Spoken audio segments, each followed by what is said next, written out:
चलिए तो देखते हैं। पिछले क्लास में हमने नोमेनक्लेचर स्टार्ट किया था और पिछले क्लास में जो मैंने बताया था वो क्लासिफिकेशन था। क्लासिफिकेशन से रिलेटेड मैंने यहाँ दो क्वेश्चन मेंशन किया है। कहता है कि which of the following is not heterocyclic compound. Heterocyclic compound कौन सा नहीं है? तो कहता है कि देखिए ये रिंग में कार्बन के अलावे आपका ये ऑक्सीजन यहाँ पर ये एटम ऑक्सीजन एटम मेंशन है। ऑफ कोर्स ये क्या है? हेट्रोसाइक्लिक है। या रिंग में आपके नाइट्रोजन है, ये भी हेट्रोसाइक्लिक है। ये रिंग में केवल और केवल क्या है? कार्बन है, केवल और केवल कार्बन। तो ये आपका हेट्रोसाइक्लिक नहीं हुआ, राइट।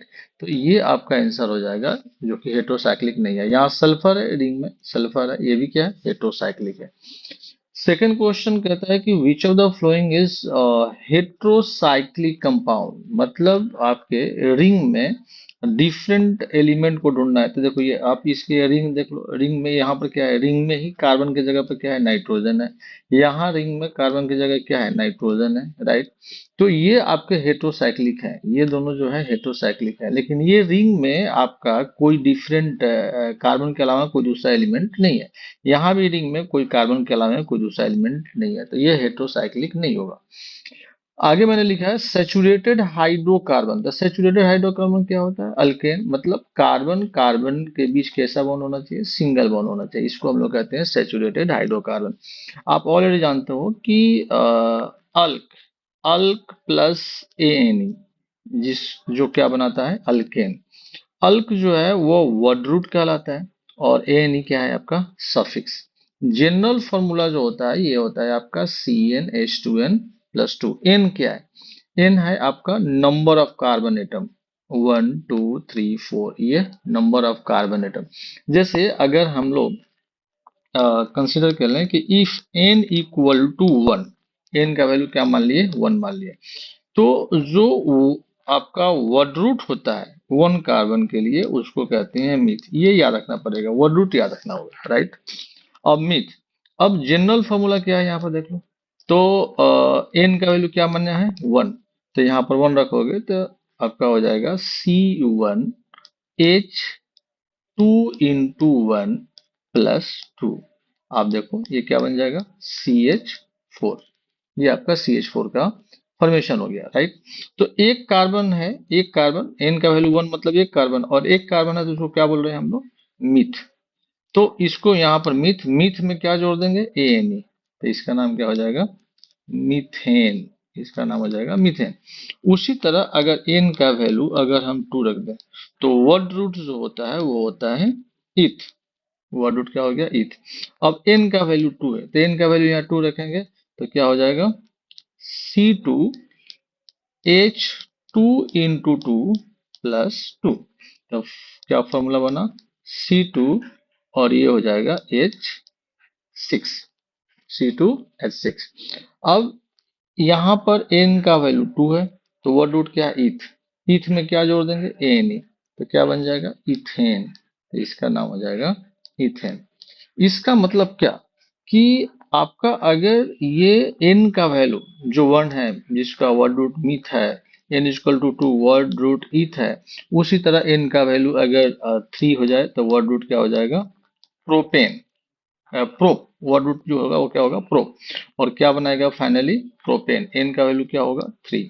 तो ये हो जाएगा प्रोपेन। आपका फॉर्मूला फॉर्म करता है। तो इसी तरह आपका एन का वैल्यू अगर आपका 4 हो जाए तो वर्ड रूट होता है ब्यूट और फॉर्मूला क्या बना जाएगा? Butane, right. इसका मतलब आपका ये एन का वैल्यू जो है उसका वर्ड रूट क्या होता है ये आपको ध्यान में रखने होंगे। तो मैंने यहाँ पर सब लिख रखा है, आप देख लो। अगर कार्बन 1 है तो वर्ड रूट मीथ, 2 के लिए 3, और आपका 2 के लिए ईथ, और 3 के लिए प्रो, 4 के लिए ब्यूट, 5 के लिए टेंट। तो ये आपको याद रखने पड़ेंगे। जैसे फॉर्मूला लिखेंगे तो ये methane, ethane, propane, butane, pentane, hexane ऐसे अल्केन फॉर्म करते हैं। तो इसी तरह हेक्स, हेप्ट, ऑक, नॉन, डेक, अनडेक, अनडेक और हेनडेक हम लोग बोल सकते हैं। 12 जो होता है तो वहां से स्टार्ट होता है डोडेक, ट्राइडेक, टेट्राडेक, पेंटाडेक, हेक्साडेक, हेप्टाडेक, ऑक्टाडेक, नोनाडेक। 20 हो गया आइकोस। जो 21 होगा तो इसको हम लोग आपका हेन आइकोस और ऑन आइकोस हम लोग बोलते हैं। लेकिन जैसे 22 होगा तो इसको शॉर्ट में लिख सकते हैं डोकोस। फिर ट्राइकोस 24 तो टेट्राकोस। 25 तो 5 क्या हो गया पेंटा, और 20 के लिए कोस तो पेंटाकोस। 26 के लिए क्या होता है हेक्स, नहीं, और 20 के लिए कोस तो हेक्साकोस। फिर हेप्टाकोस, ऑक्टाकोस, नोनाकोस। जब 30 आएगा तो इसको बोलते हैं ट्राइकोन। तो एक चीज आपको याद रखना होगा कि जैसे 10, 20, 30 मेन चेंजिंग यहीं पे होता है। बाकी सब उसी तरह से हम लोग कर सकते हैं। जैसे 31, जैसे 21 को क्या बोलते हैं अन आइकोस हेन आइकोस। उसी तरह 31 को क्या बोलेंगे, जैसे ये ट्राइकॉन्ट है तो अन ट्राइकॉन्ट और हेन ट्राइकॉन भी बोल सकते हैं। लेकिन जैसे 32 हो गया तो यहाँ पर ट्राइकॉन बोलते हैं ना, और 32 तो टू क्या होता है डो, तो डो ट्राइकॉन। उसी तरह 33 होता है तो ट्राई ट्राइकॉन।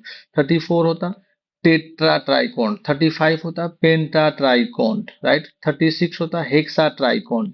इसी तरह तक हम लोग 39 तक पहुंचेंगे तो 40 आ जाएगा। तो 40 तक क्या होगा इसको टेट्राकॉन।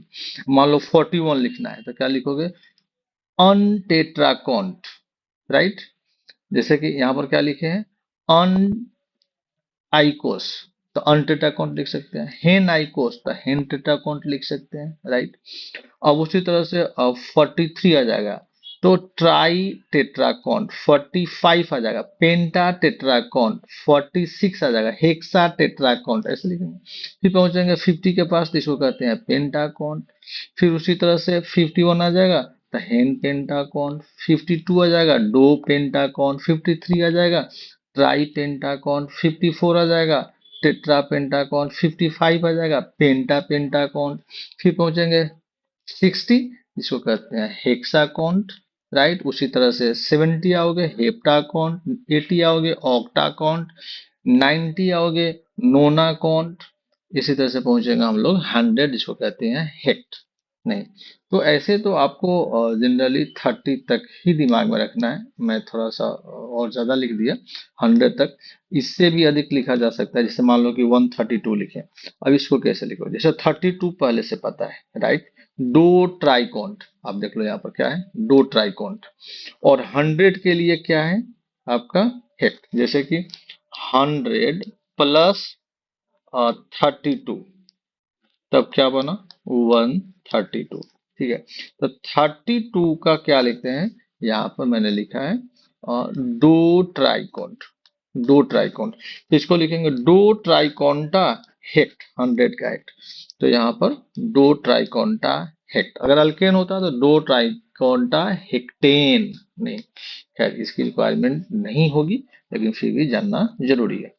चलिए अब बात करते हैं अल्केन का। हम लोग बात कर रहे थे तो इसका टाइप्स ऑफ अल्केन की बात करते हैं। तो टाइप्स ऑफ अल्केन में जनरली 2 टाइप्स का ही होता है, एक स्टेट चेन अल्केन और दूसरा क्या होता है ब्रांच चेन अल्केन। तो स्टेट चेन अल्केन को कैसे पहचानेंगे, कोई भी चेन हो उसमें अगर एक कार्बन मैक्सिमम मैक्सिमम 2 कार्बन से जुड़ा हुआ हो तो उसको हम लोग स्टेट चेन कहते हैं, नहीं।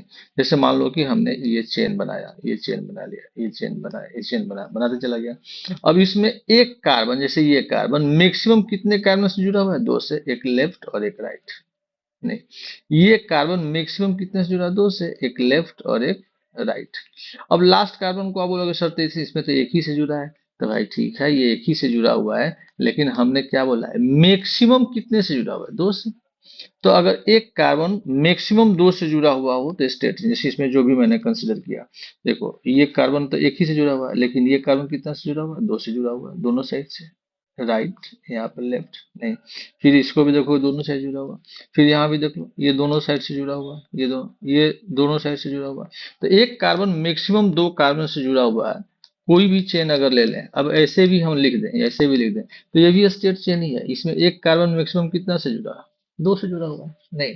तो उसको हम लोग स्टेट चेन बोलते हैं। जैसे कि एन ब्यूटेन हो गया, एन पेंटेन हो गया, नहीं। Normal butane, normal pentane, normal हम लोग स्टेट चेन के लिए यूज करते हैं। ब्रांच चेन अल्केन की अगर हम बात करें तो कहता है कि एक कार्बन मैक्सिमम कितने से जुड़ा होना चाहिए, 3 and 4 कार्बन एटम से जुड़ा होना चाहिए, एक कार्बन 3 and 4।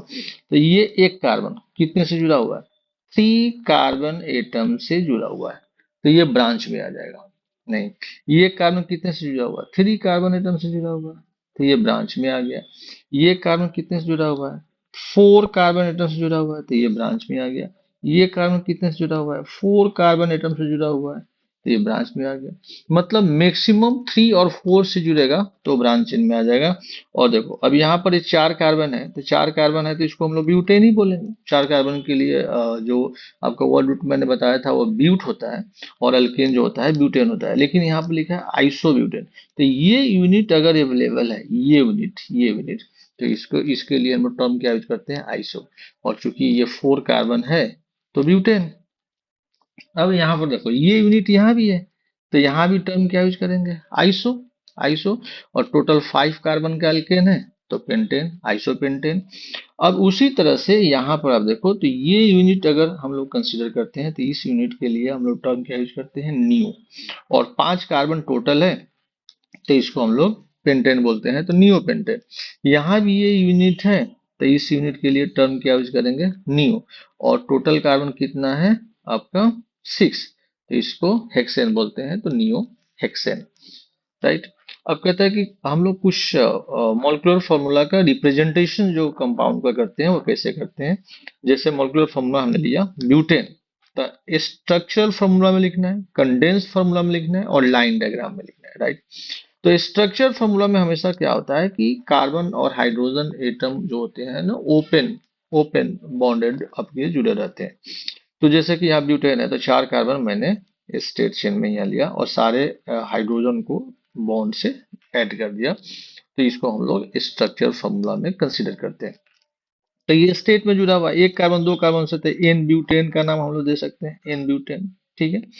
अब इसी को हम लोग इस तरह से जुड़ा हुआ है तो ये आइसो फॉर्म में, मैंने अभी ये बताया था कि ये यूनिट होता है तो क्या टर्म होता है, आइसो। तो इसको हम लोग आइसो आइसो ब्यूटेन लिख सकते हैं। Right, iso butane. जैसे देखो यहाँ पर यही है नॉर्मल ब्यूटेन। अब कंडेंस फॉर्मूला क्या है कि यहाँ इस कार्बन पर जितना हाइड्रोजन है, इस कार्बन पर जितना हाइड्रोजन है, इस कार्बन पर जितना हाइड्रोजन है, उसको एक साथ लिख दो। राइट। तो यहाँ पर CH3, उसके बाद CH2 CH2 CH3 आ जाएगा। उसी तरह से यहाँ पर आपका CH3 CH CH3 CH3, इसको और कंडेंस फॉर्म में लिखा जा सकता है कैसे, जैसे मान लो कि CH3 कितने टाइम्स है, CH3 जो है ये 3 टाइम्स में है, तो हम लोग यहाँ पर होल 3 कर दिए, और CH है तो यहाँ CH लिख दिया। इस तरह से जितना कंडेंस फॉर्म में लिख सकते हो। राइट। अब यहाँ पर देखो लाइन डायग्राम दिया हुआ है, तो लाइन डायग्राम हम लोग बना सकते हैं। जैसे 4 कार्बन है तो ऐसे अगर हम लिखते हैं तो 2 कार्बन हो गया, एक जहां से स्टार्ट हुआ और एक जहां पर एंड कर रहा, लेकिन टोटल कार्बन 4 है, तो यहाँ 2 3 और ये 4 हो गया आपका। उसी तरह से ये आप देखोगे तो ये आपका 3 और एक ये 4, इस तरह से हो गया। अब कहता है कि ये पेंटेन, पेंटेन सेम कंडीशन, आप ये स्ट्रक्चरल फॉर्मूला में आएगा, और इसको कार्बन पर जितने हाइड्रोजन है अगर उसको एक साथ हम लोग लिखते हैं एक साथ, तो वो आपका आ जाएगा कंडेंस फॉर्मूला में।